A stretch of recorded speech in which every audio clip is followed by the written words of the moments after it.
గుంటూరు జిల్లా మంగళగిరి కాన్స్టిట్యుయెన్సీ నుంచి డీటెయిల్స్ అందించడానికి కోటిరెడ్డి రెడీగా ఉన్నారు. కోటిరెడ్డి, మంగళగిరిలో పోలింగ్ శాతం ఎంత నమోదైంది ఇప్పటివరకు? వినియోగించుకుంటూ వస్తున్నారు. అయితే ఈ రోజు ఉదయం నుంచి కూడా పరిస్థితి కొంత ఉద్రిక్తంగా కనిపిస్తూ వస్తోంది. రాష్ట్ర వ్యాప్తంగా దాదాపు 46,000 పోలింగ్ స్టేషన్లు ఏర్పాటు చేస్తే చాలా చోట్ల ఈవీఎంలు పనిచేయలేదనేటువంటి కంప్లైంట్లు వచ్చాయి. ఎక్కువ నియోజకవర్గాలలో వీటికి సంబంధించినటువంటి సమస్య 10 గంటల వరకు కూడా పరిష్కారం కాకపోవడంతో అభ్యర్థుల్లో ఆందోళన నెలకొంది. ప్రధానంగా అధికార పార్టీకి సంబంధించినటువంటి అభ్యర్థులంతా కూడా దీనికి సంబంధించిన ఆరోపణలు చేస్తూ వచ్చారు. రాష్ట్ర వ్యాప్తంగా మొత్తం 3,93,00,000 మంది ఓటర్లు ఇప్పుడు ఓటు హక్కు వినియోగించుకునేటువంటి పరిస్థితి రాష్ట్రంలో నెలకొని ఉంది.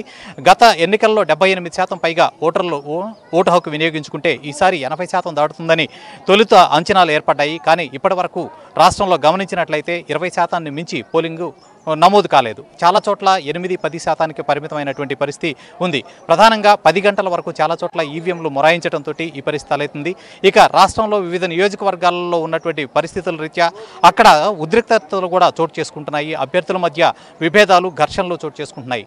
చాలా చోట్ల ఈ సమయంలో కూడా అభ్యర్థులను అక్కడ ఓటర్లను ప్రలోభపెట్టే ప్రయత్నాలు కూడా చాలా చోట్ల జరుగుతూ ఉన్నటువంటి పరిస్థితి ఉంది.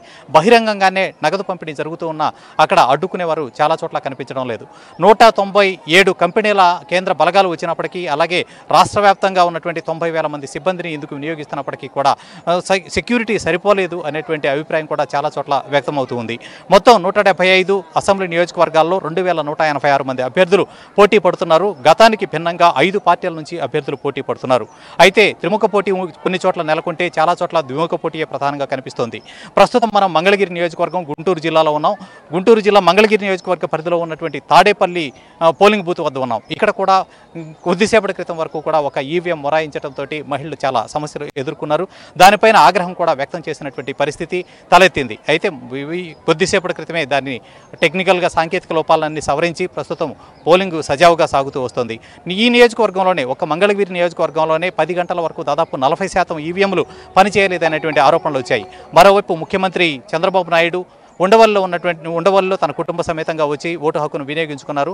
అయితే చాలా చోట్ల ఈవీఎంలు మొరాయించిన దాని మీద ఆయన కేంద్ర ఎన్నికల సంఘానికి కూడా ఫిర్యాదు చేశారు. రీపోలింగ్ నిర్వహించాలనేటువంటి డిమాండ్ను కూడా ప్రధానంగా తీసుకొచ్చినటువంటి పరిస్థితి కనిపిస్తుంది. జనసేన పార్టీ అధినేత విజయవాడలో ఉన్నటువంటి పడమట్లో తన ఓటు హక్కును వినియోగించుకున్నారు. అలాగే వివిధ పార్టీలకు సంబంధించినటువంటి అభ్యర్థులు కూడా తమ ఓటు హక్కును వినియోగించుకొని మిగతా పోలింగ్ స్టేషన్లలో అక్కడ ఉన్నటువంటి ఓటర్లను కలుస్తూ వారి అభివాదం చేసుకుంటూ ఓటును అభ్యర్థిస్తున్నటువంటి పరిస్థితి కూడా కనిపిస్తోంది. అయితే దీన్ని కూడా అడ్డుకునేటువంటి పరిస్థితి లేదు. ఎన్నికల నిబంధనలు యథేచ్ఛగా ఇక్కడ ఉల్లంఘనకు గురవుతున్నప్పటికీ కూడా ఎలాంటి అడ్డంకులు సృష్టించేవారు కానీ దాన్ని ఆపేవాళ్ళు కానీ కనిపించడం లేదు. మొత్తం మీద రాష్ట్రంలో అన్ని చోట్ల కూడా నియోజకవర్గాలతో పాటు చాలా బూత్ స్టేషన్లు, అక్కడ ఏజెంట్ల మధ్య కూడా ఘర్షణ వాతావరణం నెలకొన్నటువంటి పరిస్థితి మనకి స్పష్టంగా కనిపిస్తుంది. ఎక్కడ చూసినా ఈ ఆందోళనకరమైనటువంటి పరిస్థితుల నేపథ్యంలో ఫలితాలు ఎలా ఉంటాయనేటువంటి ఆందోళన కూడా వ్యక్తమవుతోంది. అలాగే రాష్ట్రంలో ప్రస్తుతం 1,93,00,000 పురుష ఓటర్లు ఉంటే 1,98,00,000 మంది మహిళా ఓటర్లు ఉన్నారు.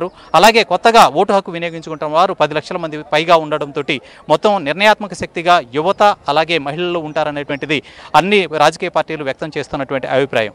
అలాగే విపక్ష పార్టీ ఇక్కడ ఈవీఎంలు పనిచేయడం అనేది ఆరోపణలు మాత్రమే, దీన్ని వదంతులు వ్యాప్తి చేస్తున్నారనేటువంటి ప్రధానంగా వదంతులను వ్యాప్తి చేస్తున్నారనేటువంటి అభిప్రాయాన్ని కూడా వ్యక్తం చేస్తూ వస్తున్నటువంటి నేపథ్యంలో అధికార పార్టీ మాత్రం ఖచ్చితంగా చాలా చోట్ల రీపోలింగ్ నిర్వహించాల్సినటువంటి పరిస్థితి ఉందని చాలా స్పష్టంగా చెబుతూ వస్తున్నారు. ఇంకా నియోజకవర్గాల్లో అలాగే పార్లమెంట్ అభ్యర్థులు కూడా వివిధ ప్రాంతాల్లో తమ ఓటు హక్కును వినియోగించుకున్నారు. అయితే ఇక్కడ ఉన్నటువంటి పరిస్థితుల్లో చాలా చోట్ల కూడా ద్విముఖ పోటీలు స్పష్టంగా కనిపిస్తున్నాయి. జనసేన అభ్యర్థులకు కొన్ని చోట్ల ఏజెంట్లు కూడా నిలుపుకోలేనటువంటి పరిస్థితి కనిపిస్తుంది. అట్లాగే మిత్రపక్షాలు కేటాయించిన స్థానాల్లో వారి యొక్క ప్రభావం అంతంత మాత్రంగానే ఉంది. మొత్తం మీద రాష్ట్ర వ్యాప్తంగా చూసినట్లయితే ఓటింగ్ సరళి ఇప్పటికీ ఎక్కువగా నియోజకవర్గాలు ఈవీఎంలు మొరాయించకుండా జరిగిన చోట మాత్రం 25% వరకు పోలింగ్ నమోదైంది.